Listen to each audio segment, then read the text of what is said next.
Picture this. A seasoned investor, we'll call him John, has his entire fortune tied up in one promising tech startup. The forecasts were excellent, the projections enticing, and the potential for growth seemingly limitless. But alas, the tech bubble bursts. The startup crumbles, leaving John's investment in tatters. His lack of diversification turned his financial dream into a nightmare.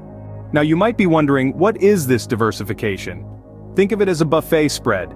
If you were to fill your plate with just sushi, you might enjoy the first few bites, but soon, the taste would become monotonous. Plus, if that sushi turned out to be bad, you'd be left hungry and disappointed. But if you spread your plate with a little sushi, some roast beef, a dash of salad, and a smattering of dessert, not only would you enjoy a variety of flavors, but also, if one dish was less than satisfactory, you still have a feast to enjoy.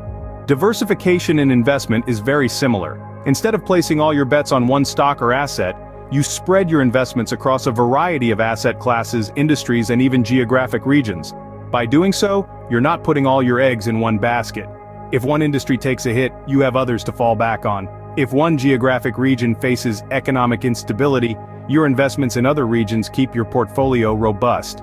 You see, the financial market is a fickle beast, prone to fluctuations and changes. Diversification is like a safety net, cushioning the blow of potential losses and helping you navigate the choppy waters of investment with a little more peace of mind.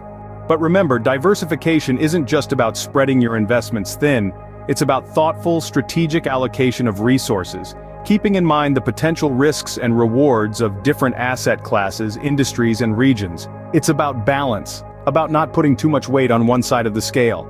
So, if you don't want to end up like our friend John, consider diversifying your investment portfolio. It could be the difference between financial success and disaster. Well, that's all for today. If you found this information useful, do give this video a thumbs up and share it with others who could benefit. And don't forget to hit that subscribe button for more insightful content on investment strategies. Remember, knowledge is power, especially when it comes to financial matters. Thanks for tuning in, and see you in the next video.